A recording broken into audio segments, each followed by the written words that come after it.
morning, good afternoon, good evening, good night, wherever you may be. Okay, so as normal, this isn't like extremely planned out or well thought out, so you'll have to forgive me if I ramble a bit. Um, I just saw Avengers: Infinity War for the second time a little bit ago, and so I thought I'd go ahead and you know share my little review thoughts on it.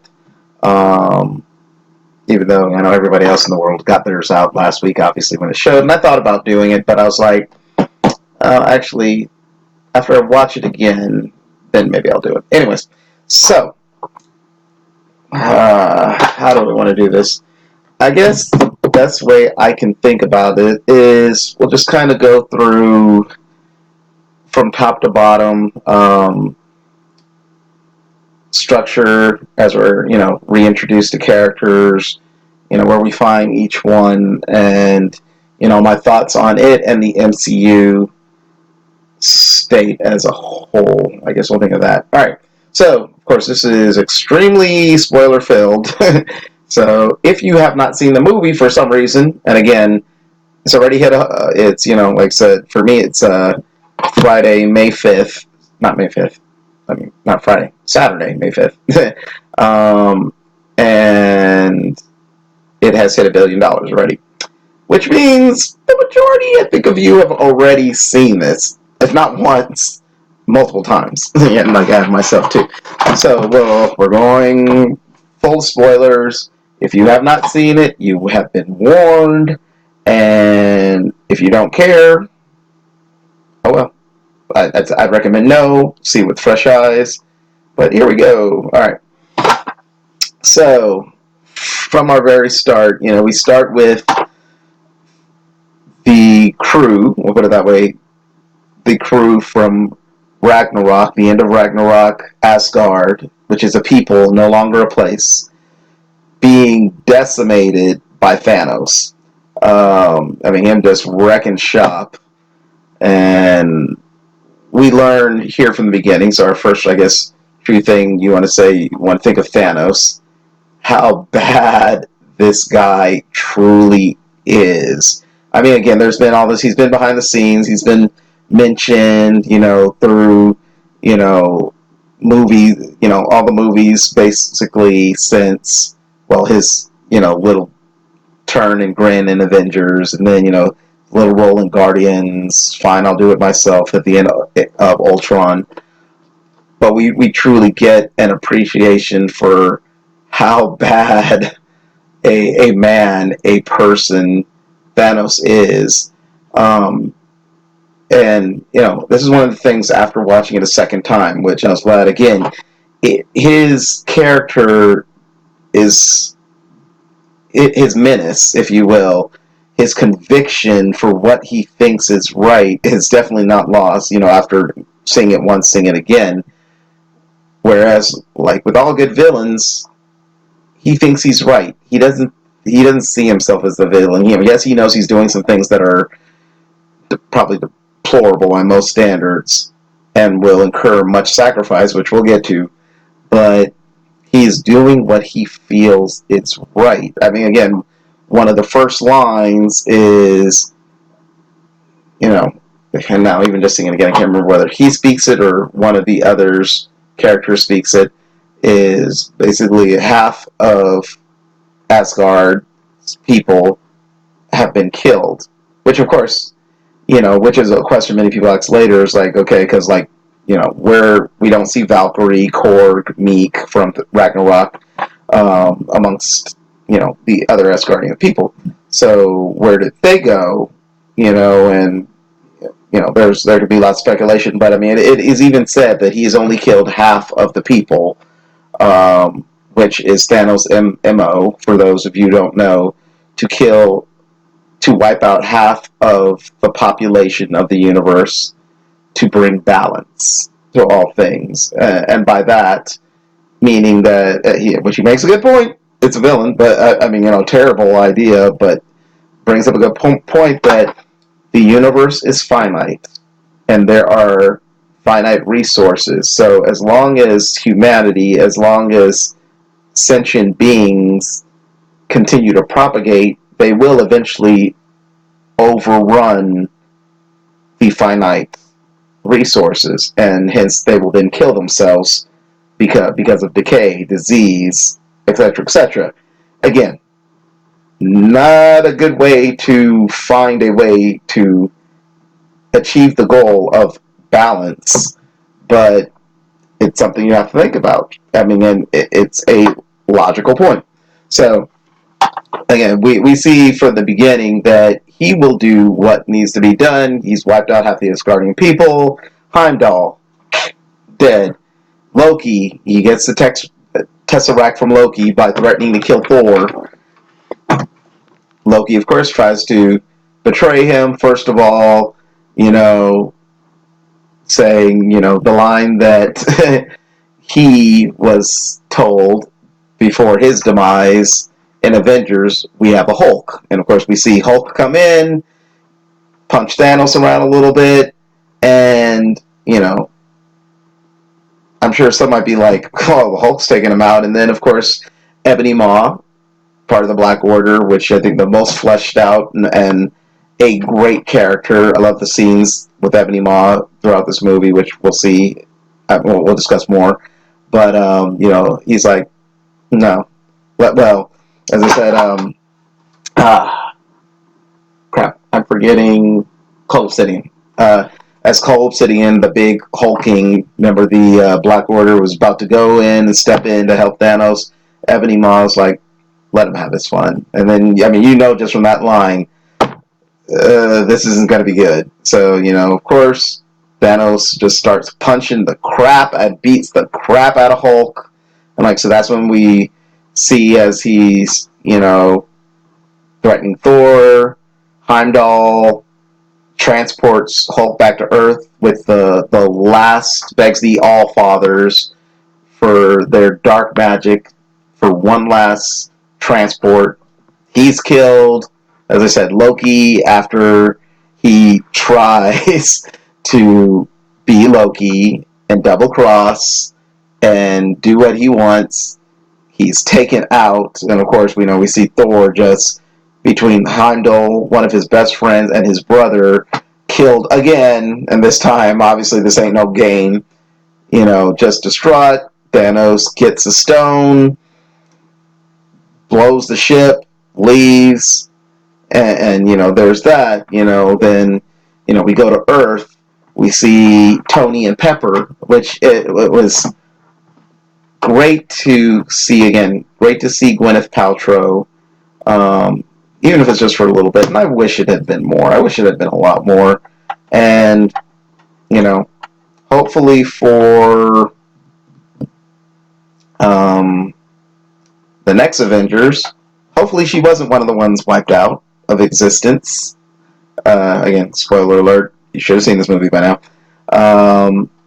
And maybe we will see more from her as far as potentially becoming rescue or just a little more character, to help Tony, because, I mean, we'll get to how devastated Tony is. But, we see them talking about their impending marriage, Tony's dream of having kids, and, she makes a comment, if you really thought about having kids, you wouldn't have done that, which, apparently he implants a device that contains nanites, nanotechnology, so he has the suit if need be. And this is, of course, as I skipped the scene, our reintroduction to Doctor Strange. The Hulk comes crashing into the Sanctum Sanctorum after Doctor Strange and Wong are talking about money and getting sandwiches, mundane little things. And that's one thing cool, to these grand adventures of these heroes are awesome, but seeing, just personal moments, slice of life type things are always great. But, Hulk comes in there, so Doctor Strange comes to get Tony, and he's like, what, are you selling something? What's going on? Bruce comes out, and he's like, oh, crap. I mean, again, not seeing it, having seen Bruce or the Hulk for years, they tell him about Thanos. You see the enormity of it. They need to pull the Avengers back together after Tony's let Bruce know what's happened over the last years, which I'm sure he's like completely dumbfounded. Um, and comes the moment where he's like, we need everyone on deck. We need to find Vision, which of course means he has to contact Cap. And you see just the hesitation. He does not want to do it so much. He, again, seeing Civil War, the divide that Tony and Cap had. And, even though Cap said, if you need us, we will be there. But still Tony is holding on to this anger and this grudge.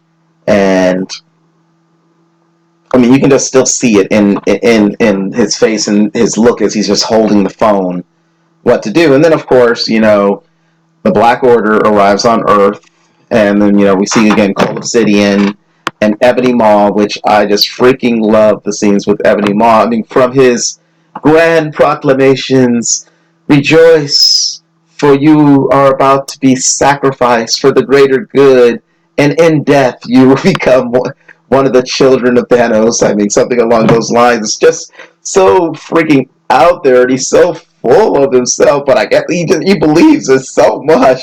It makes you wonder. It's like, geez, what's up with this dude? Then we see the scenes. Just again, Doctor Strange being the master of the mystic arts. It starts with that. I mean, along fighting with Iron Man, and then we see Spider-Man comes into play.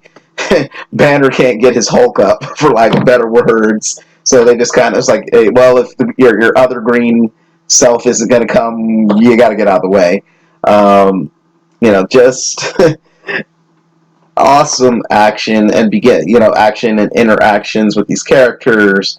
Of course, Ebony Maw gets the upper hand, gets Strange pulling Peter Parker in tow up to his spaceship, and then, of course, Iron Man takes off, and then, like, again, we have one of those moments after, they're all aboard the ship.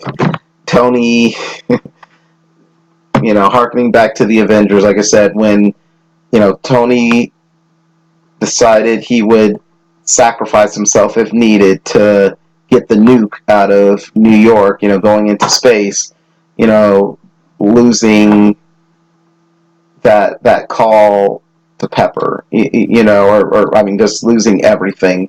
And, we kind of repeat with that. Pepper being like, oh my God, are you on the ship? He's like, no, come back now. And, it's like, it starts like, I swear to God, and it cuts out, and you can just see again, he's like, oh God, I've done it again. Which, again, Robert Downey Jr., Iron Man, has had over these movies, well, like most of these characters, but especially Robert Downey Jr. has had such an arc of character. Again, we see again from the cocky playboy billionaire philanthropist. We see in Iron Man 1, from his injury, deciding I can't do this stuff anymore, to the very end, I am Iron Man, gonna be the hero, but of course, not just selfish showboating, which we see in Iron Man 2, and thinking he's the king of the hill until it's proved he's not quite the king of the hill, with between Hammer and Whiplash and all that. Avengers still being snarky, somewhat full of himself, but, seeing things a little more. Events of Avengers happen, the PTSD in Iron Man 3, his division and ideology with Cap in Civil War, his mentoring of Spider-Man, of Peter in Spider-Man Homecoming.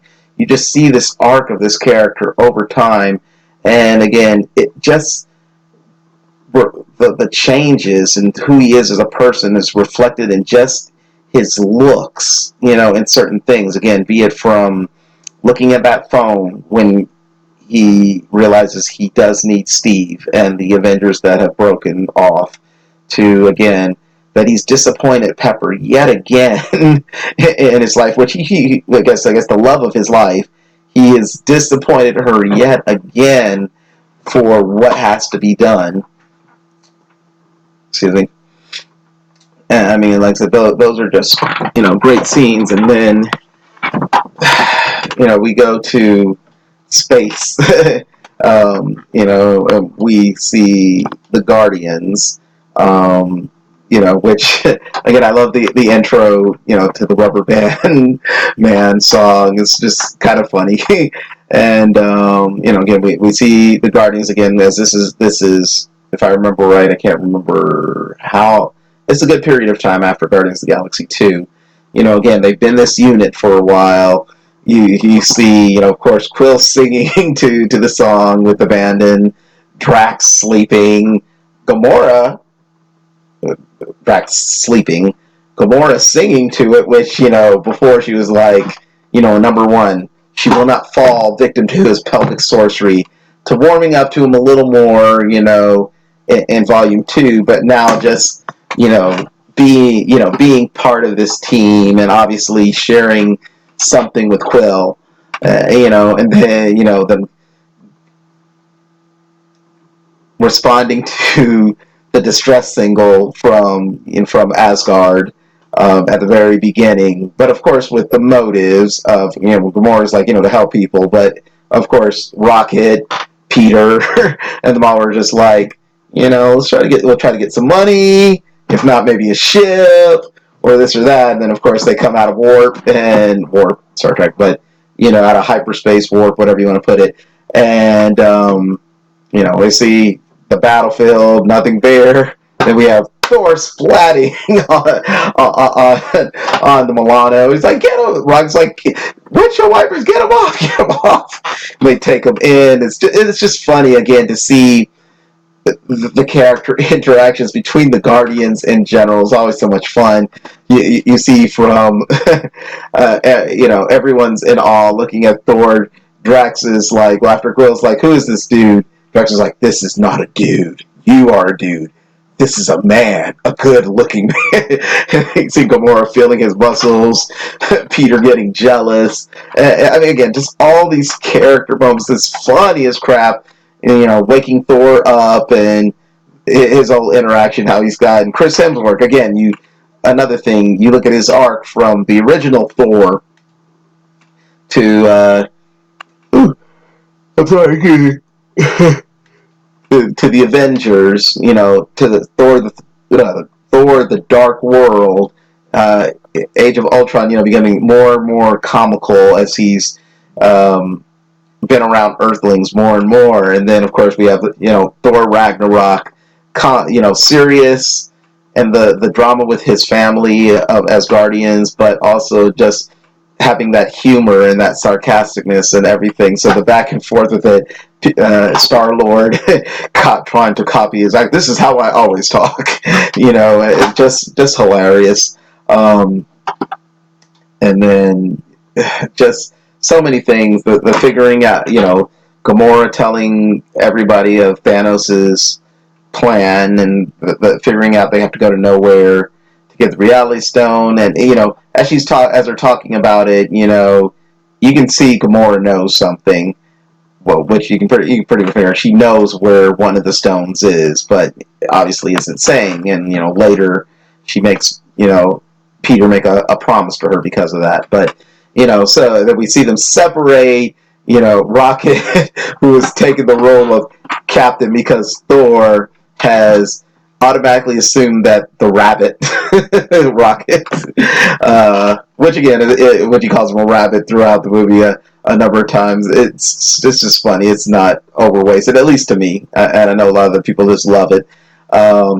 You see Rocket, Groot, and Thor go off so Thor can get a new weapon, as he put it, the Thanos killing type, and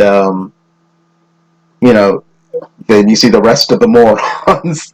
They're going to go to nowhere for this, which I've seen some people, make the commentary, again, why would Gamora go to nowhere in search of Thanos? I mean, for the stone, knowing Thanos is going to be heading there, and then that's going to be putting her in danger. But I see it as, again, Thanos is going to be looking for these stones. She's going to end up running into him one way or the other. I mean, unless she just goes freaking hide out somewhere, which is something I don't think Gamora would do. She's going to run into him no matter what. So that had to be done. And then, of course, a couple different things. And I love the way in this movie it flashes back between just the different set pieces, if you will, the different scenarios. Because then again, we have um, Scotland with we see Wanda and Vision, just their little touching moment. You see it from the trailer.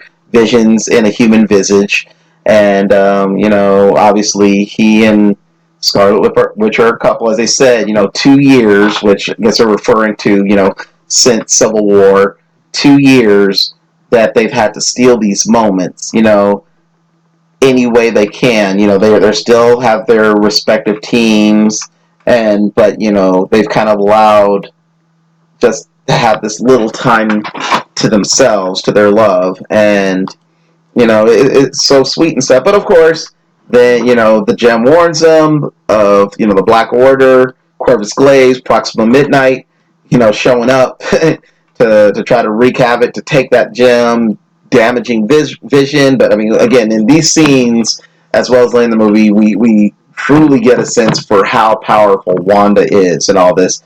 Even though, as opposed to the comics, her hex reality powers are obviously not quite what we've gotten in the Marvel Universe. It seems more like telekinesis and a version of telepathy. It's kind of, getting changed here or there between, of course, her introduction in Age of Ultron, Civil War, and now here.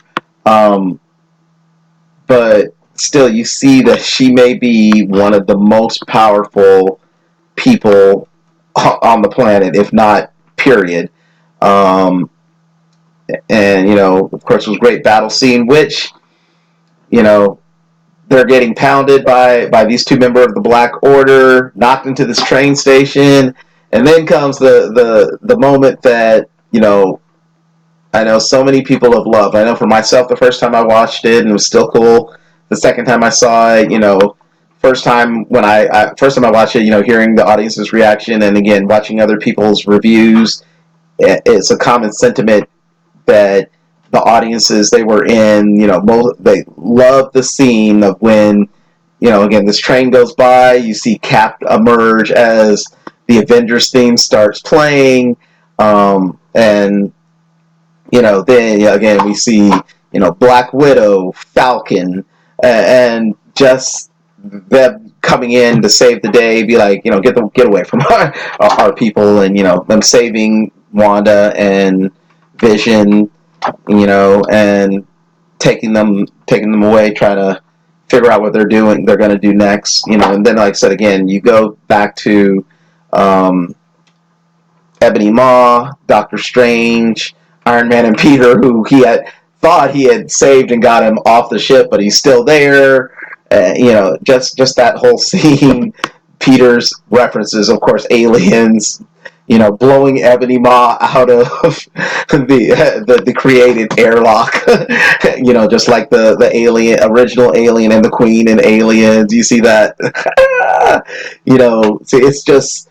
It's so funny, again, the commentary on pop culture, but it works so well within this movie.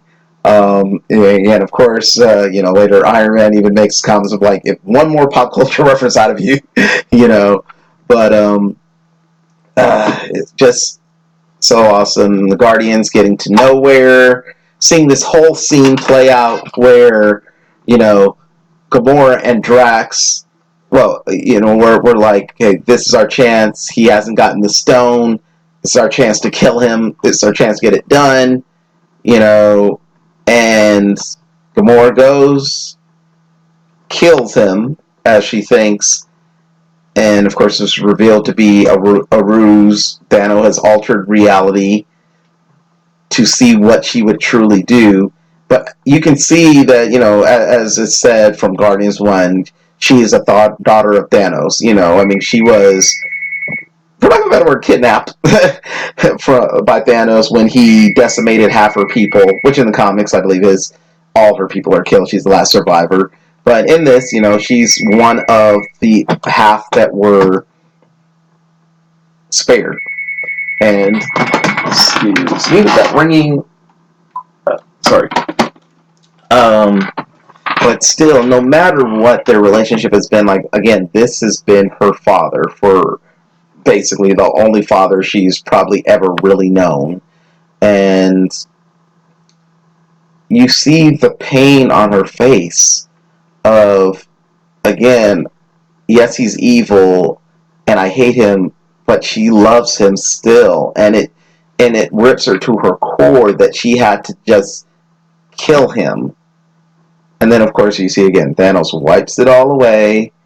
It was like, I wasn't sure. I had to be sure, basically, to see what was going on. He has a reality stone already, which, that begs the question, because you saw in the altered reality, he showed he was, had his foot on the collector's chest, like, where's the stone? Threw him into a case, and then that's wiped away. So did he kill the collector? Is the collector gone? One of many questions this movie leads. Because, I'd like to see some more Benicio del Toro. I mean, yeah, of course, his role in Guardians was okay. I know some people didn't like it. I thought it was okay. It's cool to see him for a minute. And that's, again, another thing. This movie has so many freaking characters. Obviously, you can't give a lot of service to everybody. I mean, of course, all its main characters gets their moment to shine. And, your secondary characters, again, like the Collector, like Pepper, and, others, you get a scene, which was good to see them, but, hopefully we'll get to see them again. But, again, going from there, and then, Thanos is like to Peter, is like, the boyfriend, and as previously mentioned, Gamora made, because of what she knows, which is where the last Infinity Stone is, she made Peter promise to kill her if it came to that, which, again, that's what a promise to make. I mean, he had to promise on his dead mother, and he finally does it, which of course Thanos saves her by turning his gun to bubbles. He gives that dad moment of just like, I like him because he's willing to do what was necessary, I mean, at least in his context, and he whisked her away to, of course, who knows what. Guardians are just like, oh crap, what's happened now? We see Rhodey pop up again at the Avengers compound as Cap and the rest of them come home, as Cap said, and we get to see Thunderbolt Ross again for a little bit, which was cool. Again, I loved all the little cameos in this movie again from the Marvel Universe. Great. I mean, as far as if you're going to have a cameo, they were all each done well. I wish there was a little more of each of them because I love all these characters so much. But again, you have a 2.5 movie as it is, and you could only do so much within the service of the story. And like I said, hopefully there's always potential. We'll see more of them later. So, anyways, I should have got something to drink. But anyways, like I said, so we see that, and, we see the reunion of Bruce and Natasha, which would have been nice to see a little more of that interaction, but as Falcon says, awkward. Again, cut back to Titan, Doctor Strange, Iron Man, Spider-Man are land on Titan. The Guardians are there. After, I almost forgot, previously, prior to this, we see a scene with Gamora and Thanos on a ship. She comments on is like, I hated that throne. I hated this life. Thanos is like, yes, you reminded me of that every day for 20 years. But he always hoped that she would succeed him to take his place, I guess, eventually, as that ruler of the galaxy, that ruler of the universe. One of the most feared beings. And then, we see, of course, he's been torturing Nebula, which as opposed to, Gamora, you got to wonder if he cared anything for Nebula, or as he doesn't seem to care much about any of his children, and again, he's not a completely emotionless monster. It's just that he sees a vision and he feels he must do whatever's necessary, which we see, after it's revealed from torturing Nebula. Again, Gamora knows where the Soul Stone is. Thanos takes her to that location, which of course ends up us seeing another cameo. Great, the Red Skull. So this is where he went to after the end of Captain America, the First Avenger, when the Tesseract sucked him up into space. And he's burdened to be the guardian of this power that he can never possess, as he puts it, which requires a sacrifice, that which you love, a soul for a soul. And in that moment, like I said, even in there, you see the anguish on Thanos' face after he turns around, after Gamora tries to lecture him on, you've lost, you love nothing. And as Red Skull even says, his tears are not for him. And then she really realizes in his own warped way that she loved him. I mean, that he loved her. And he sacrifices her, gets the stone, makes his way back to Titan. Of course, we see the whole situation with Thor, Rocket, and Groot. Our cameo of Peter Dinklage, which I can't remember how to say his name, but the giant dwarf who in the past had made Mjolnir. Apparently the Infinity Gauntlet, as we see a prototype for the gauntlet or a mold or model or whatnot. So, of course, that brings the question, will there be another one made? But, of course, and I love Peter Dinklage's role in it. Love him as Tyrion Lannister, loved him as Bolivar Trask in X-Men Days of Future Past, and, I mean, just a great actor in general. But it was a nice surprise to see him in this role, and, just the whole thing about Thor, Rocket, and Groot having to restart the dying star so they could make Stormbreaker, to Groot, sacrificing his arm, which he can grow back, but still to become part of the Stormbreaker. And I know I might be a little bit out of order as I'm telling this because I'm just trying to think of everything, but again, like I said, as it's going back and forth, and again, we saw on Titan, Team Iron Man, as I know many call it, him, Spider-Man, Doctor Strange, come into contact with the Guardians, the misunderstanding, thinking they're each serving Thanos, and the realization that they're on the same team after the references. He's like, you're from Earth, Missouri. Yeah, he's like, Missouri is on Earth. And Drax being like, tell them how you saved the universe with your dance off. Peter's, again, pop culture references. You mean like Footloose? He's like, yeah, exactly like Footloose. This is still one of the greatest movies. It never was. And he's like, oh, because, he loves his Kevin Bacon. But, anyways, I mean, so we see just that dynamic again, as you see from the trailer, the discussion of the plan. Star-Lord's like, I think your plan is good, but it sucks. Again, just the interactions between Tony and Dr. Stephen Strange in general are great. Then you chuck in Star-Lord, had Peter Parker's commentary, you have Drax Mantis on the side. It's just such great writing by, writing and directing. And, again, going back and forth, again, you see the Avengers back on Earth trying to figure out what they're going to do, because the only thing they can think of is to destroy the stone, which, of course, Wanda's like, oh, no. And, Banner's like, maybe we could remove it because he's more than that. He's Tony, he's Bruce, he's Ultron, he's Jarvis, and, of course, the stone, so they might be able to still save him. Don't know where to do it. Cap knows a place. Where is that? Wakanda. We go to Wakanda. We see Black Panther. And Okoye, of course, as Steve.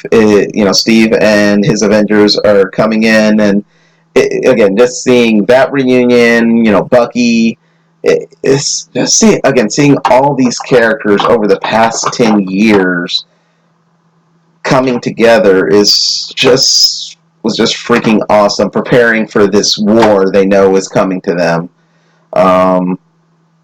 And of course, seeing Shuri, being the genius she is, commenting to Banner, why didn't you do it this way? I was like, we didn't think about it.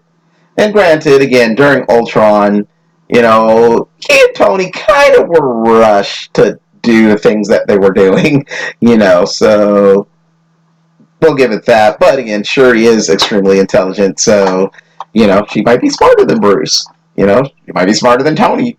We'll see. Again, we don't know whether she survived or not. I'm guessing she did survive, or they would have shown her death. But, and all these things that Wakanda, preparing for the impending battle in Wakanda, them on Titan, awaiting Thanos. You see Thanos coming back after having gotten the Soul Stone, and just, of course, tearing through the Guardians, wrecking. Individually, you know, they can't do much. Like I said, until they all work as a team.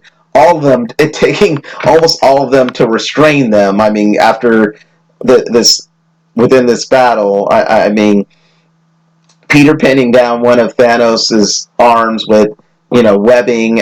Star-Lord also used a gravity thing to try to pin it down. Drax holding the arm. Mantis trying to hold him at bay with her powers. Iron Man trying to pull off the gauntlet, then getting Spider-Man, who, dropped Mantis, was there on the top of his head onto the, side to try to pull the gauntlet off. And then we have the scene that, things, one of the things that inevitably had to happen and change it all, where Peter Quill, Star-Lord, Nebula mentions Gamora's not here. He has the Soul Stone. And of course what that means. And he's like, no, tell me you didn't. Thanos is only, you see he's in pain. As Mantis says, he mourns. He's like, I had to. Because, again, he sees he is right so badly that anything must be sacrificed, must be done. And, of course, Peter snaps. Which, I've seen some people criticize, like, why couldn't he have just waited till they got the gauntlet off or anything? But he's human.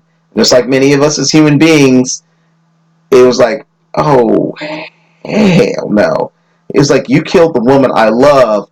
I'm going to just do whatever I can to you. There's just the anger, the just losing it. And of course, they end up losing because of that. Thanos regains control, takes him out, comes down to Doctor Strange, impales Tony with his own weapon, and it comes down to, Doctor Strange, who previously, had said, if it comes to the Time Stone, you were the kid, there's no question, I will let you die. But after going through his permutations for the future, 14,605,000, where there's only one way he sees actually winning. Obviously, it must be it. He turns the Time Stone over, saying they're in the end game. So I guess he sees it, just maybe not the entire enormity of it. And, then we go to more or less the climax, Wakanda. And, epic battle. And, just so many great scenes, so many great action things. Like I said, of course, Proxima Midnight versus Black Widow and Okoye, for one, and then, had Little Vision and Corvus Glaive tussle again. Just the battles in general. It was so awesome, so grand. Then, of course, Thanos finally arriving himself, taking out the Avengers right and left, as they come, he's just like, pow, pow, pow, pow, pow, and right before that, of course, Thor arriving with Rocket and Groot, which turned the tide in many ways. Just a great scene, and just so many great things in this movie. But like I said, then we kind of come to that final head. Thor tries to take Thanos out with Stormbreaker. Thinks he's got him. You should have gone for the head. Go to White. See Thanos, which is pretty much the Soul Dimension. Talking to Gamora. Again, you see the the emotion on his face as little Gamora asked him again, what did it cost? And Thanos like, everything. And, we go back. Thanos returns to wherever he is. Which, again, as I watched it for the second time, I'm wondering, I don't think that's not Titan. So I don't know if that was Gamora's homeworld or where it was. But, anyways, see people start disappearing, dissolving, which, again, pretty much leaves the original Avengers, as far as on Earth, it leaves Cap, Black Widow, War Machine, who may not have been an original Avenger, but he's been there. Rhodey has been there since the beginning, Iron Man 1. So, of course, Banner, Hulkless Banner, and but everyone else, all their friends, the people they love, it, Black Panther, Bucky, that's gone. Of course, Vision dead, quote unquote dead. Wanda gone. We see back on Titan, only Tony and Nebula remain. The Guardians, Doctor Strange, and of course Peter gone. Just you feel the impact. And again, one of those moments, as I was talking about Tony earlier, you see the look on his face when he's realizing they've lost. Well, he knew they lost when Thanos left, but to see people start disappearing, that Thanos has won, and then ultimately when Peter is dissolving, again, as Doctor Strange joked around, is he your ward or something? Who's basically been like, his unofficial son. He's been his mentee, this kid who he's putting so much into, and he brought into this world of heroism and whatnot. I mean, he had already started being Spider-Man himself, yes, but into the grand scale of the Avengers and all that, he has to watch him die. And again, you just see the emotion on Robert Downey Jr.'s face. Excuse me. Just the full weight of it. And of course, I'm sure in Avengers 4, we will see that so much more.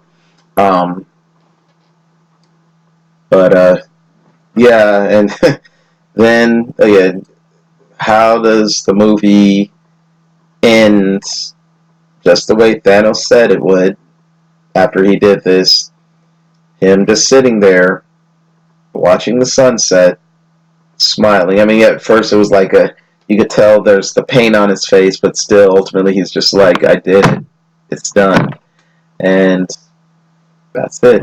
We go to our credits and everything, and then, we do have our one ray of hope at the end, the after credit scene, which, again, seeing it a second time still, too, of course, it wasn't that awesome, from the first time I saw it, but still cool. We see Maria Hill and Nick Fury, of course, like the Rapture, everybody disappearing and everything.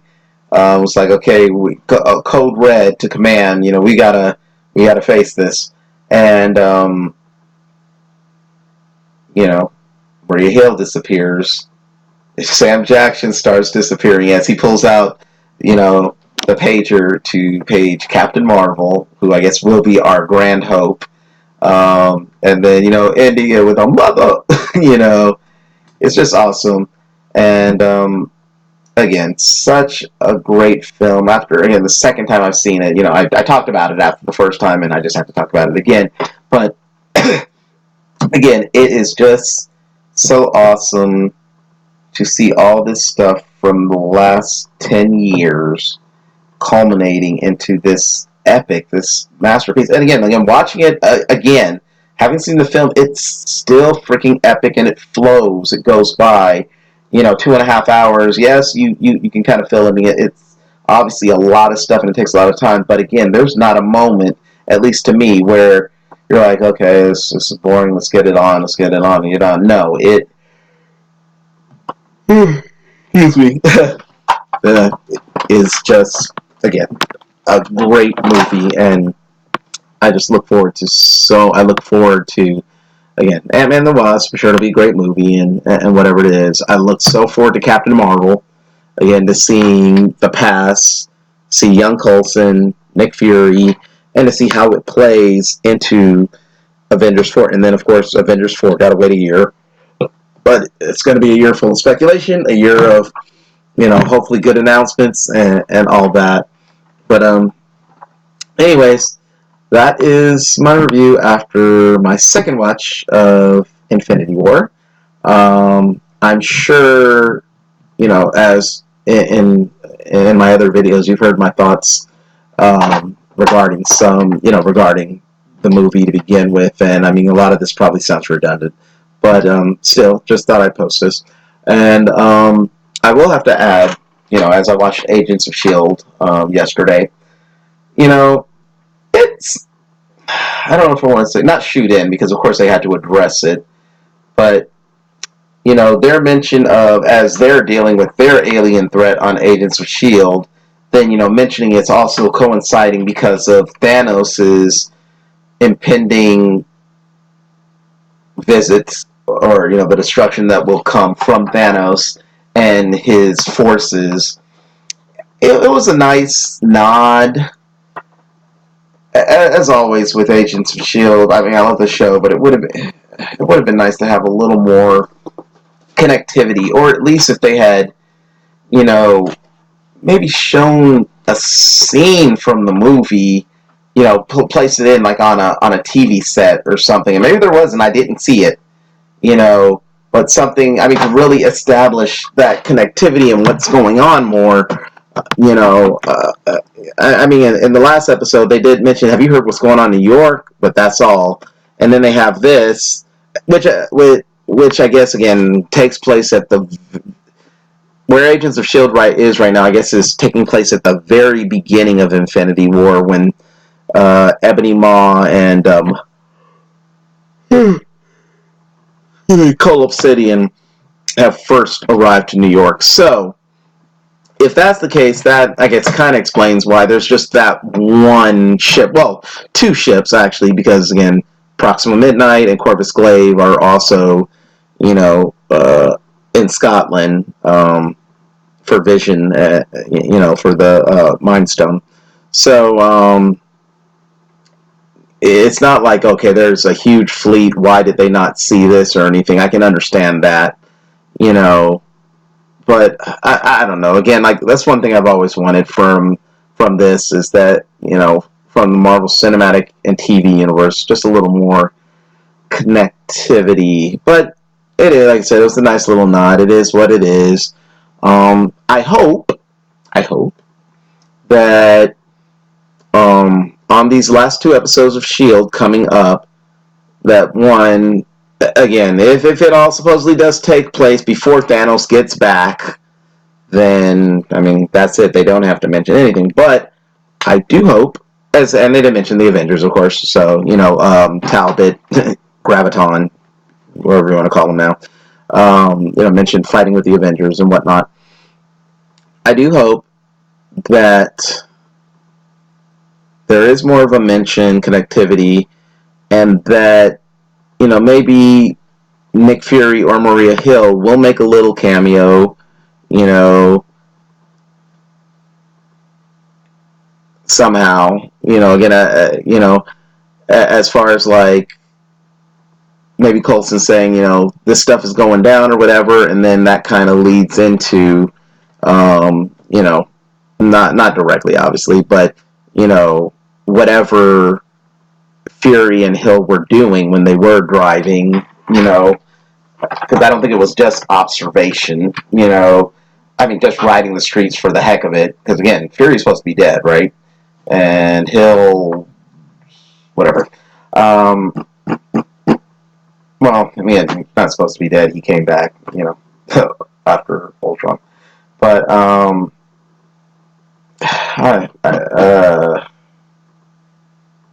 I don't know. There's just so much stuff to try to figure out, piece together as far as their timeline and whatnot. And as I said this in another video, well, I do hope, if there they're not saying it just happens like within that first day or hours or whatever before the Wakandan invasion. I do hope that that is addressed, that we do maybe see a couple people disappearing, even if it's just right at the season, at the very end, which, I mean, I know the director said that, this will feel like a complete end to the season and, possibly series if it doesn't get renewed for another season. So I do hope that, they wrap it up in a nice way, but they also acknowledge more what's going on in Avengers in the world as far as the stakes. Similarly, again, as I also said, we already had, for the Netflix side, we've had Jessica Jones already. That, for Daredevil Season 3, for Luke Cage Season 2, and whatnot, that these things are alluded to somehow. Because there is no way, unless they all take place prior to Infinity War.